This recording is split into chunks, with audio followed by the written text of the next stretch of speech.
राजन को मृग प्रदान करने का मैंने वचन दिया था, इसलिए हट जाओ मेरे मार्ग से।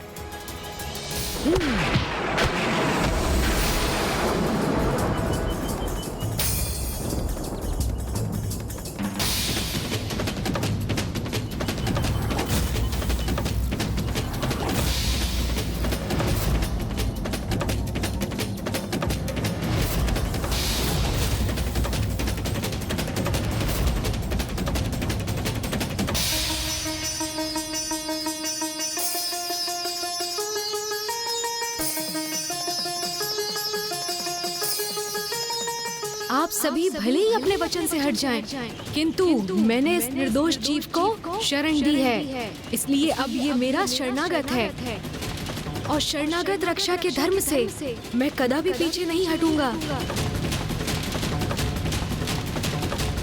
अबोध बालक, हम 5 हैं और तुम मात्र 1, और फिर भी तुम इतना दुस्साहस कर रहे हो। जिसे आप दुस्साहस कह रहे हैं वो तो मेरी धर्मपरायणता है, और ये मेरी चुनौती है कि मैं आप सभी की संयुक्त शक्ति के समक्ष अडिग रहकर धर्म का पालन करूंगा।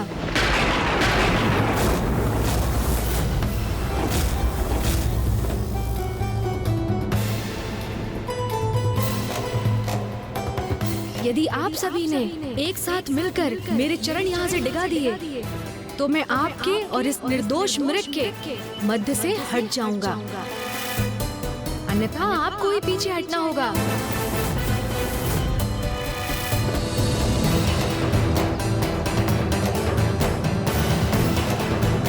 कहीं देवताओं को चुनौती देकर नंदी ने कोई भूल तो नहीं कर दी?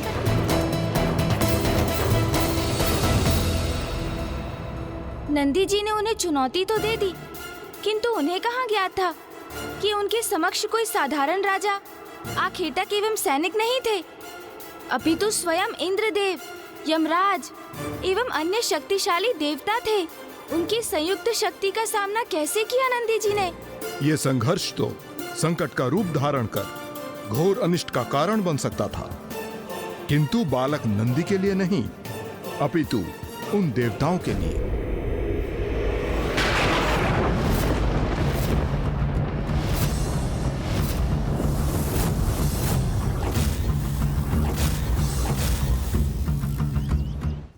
मैं आपको एक बार पुनः स्पष्ट कर दूं, यदि आपको ये मृग चाहिए तो आपको मेरे चरण इस स्थान से डिगाने में सफलता प्राप्त करनी होगी,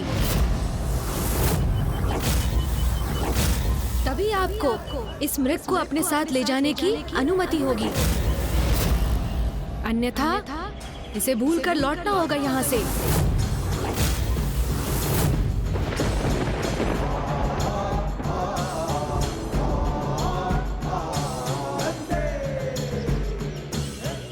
नन्हे से प्राण किंतु वचन कितने महान।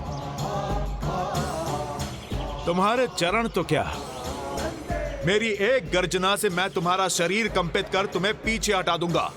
आपको अपने प्रयोजन में सफलता प्राप्त होगी अथवा असफलता, ये तो प्रभु की कृपा पर निर्भर करता है। आप प्रयास कीजिए, परिणाम महादेव पर छोड़ दीजिए, महादेव पर छोड़ दीजिए।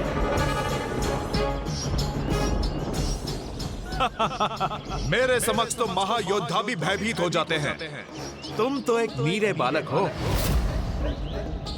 देवराज, दोनों में भला क्या समानता है? एक छोटा सा बालक कैसे स्थिर रह सकेगा यमराज के समक्ष? साहस अहंकार में नहीं, हृदय में होता है वायुदेव, और ये इस बालक को समझना होगा। मात्र साहस दिखाने से वास्तविकता बदल नहीं जाती। यमराज के समक्ष होकर भी इस बालक को तनिक भी चिंता नहीं है। अद्भुत है नंदी का साहस, किंतु ये साहस कहीं नंदी के लिए संकट ना उत्पन्न कर दे, क्योंकि देवता उसे पराजित करने का पूर्ण प्रयास करेंगे और उनकी संयुक्त शक्ति का सामना करना कहीं नन्हे नंदी के लिए अत्यंत अहित करना सिद्ध हो जाए। कठोर परीक्षा के उपरांत ही मनुष्य का उत्तम चरित्र उजागर होता है, और प्रभु भोलेनाथ के प्रति नंदी की एकाग्रता ने पूर्व में ही प्रमाणित कर दिया है कि वो महादेव का परम भक्त है। और इस परीक्षा के उपरांत ये भी ज्ञात हो जाएगा कि बालक नंदी महादेव का सखा उनका वाहन बनने योग्य है अथवा नहीं।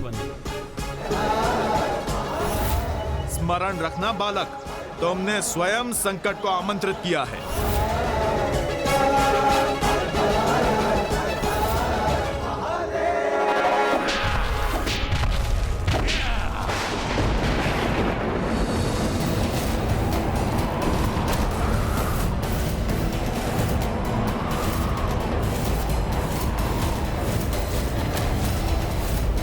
आश्चर्य, मेरी गर्जना से उत्पन्न शक्ति प्रवाह से मैं इस बालक को इसके स्थान से तनिक भी नहीं डिगा सका,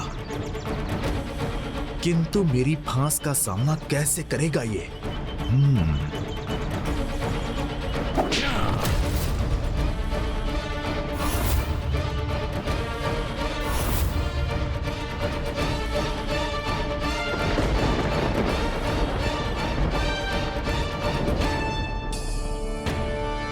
जैसे ही यमराज अपना फांस खींचेंगे उसी क्षण ये बालक नीचे गिरेगा।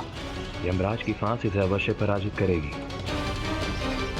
एक निरीह बालक की इतनी कठोर परीक्षा, क्या ये उचित है देवराज?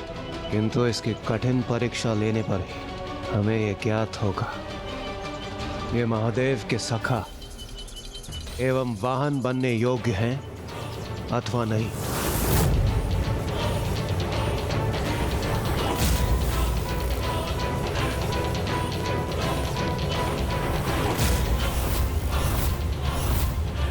अब तुम अपने स्थान पे कदापि स्थिर नहीं रह पाओगे बालक।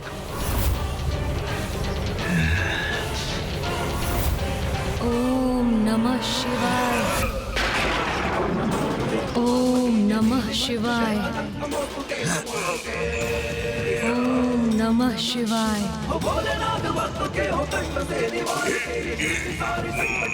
ओम नमः शिवाय।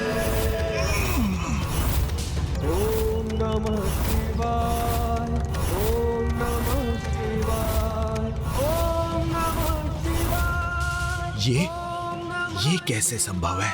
ओम नमः शिवाय।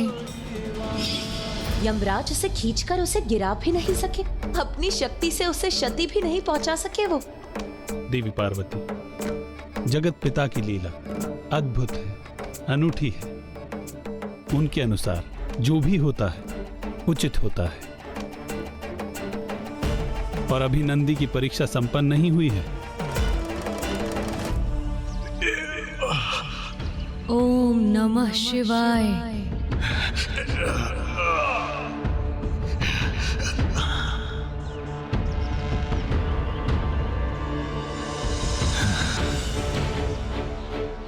बालक, इतनी उद्दंडता तुम्हारी, तुम मेरा उपहास कर रहे हो। इसका दंड मैं तुम्हें अवश्य दूंगा। ओम नमः शिवाय।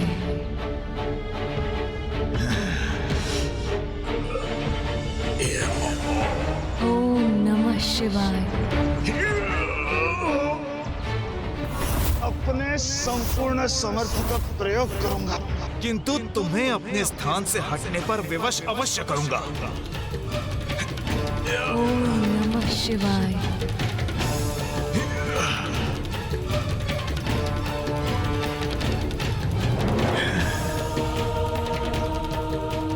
दुस्साहसी बालक, हमारी संयुक्त शक्ति के समक्ष एक क्षण भी नहीं रुक सकते तुम।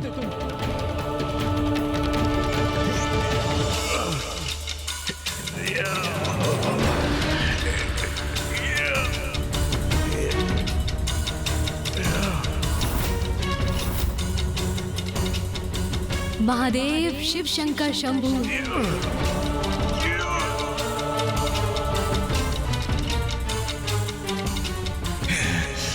अग्निदेव, वरुण देव, अब दोनों के भी आगे बढ़ने का समय आ गया है। नहीं बहन पार्वती, इस परीक्षा को हम तब तक नहीं रोक सकते जब तक बालक नंदी प्रभु का सानिध्य प्राप्त करने हेतु स्वयं को प्रमाणित नहीं कर देता।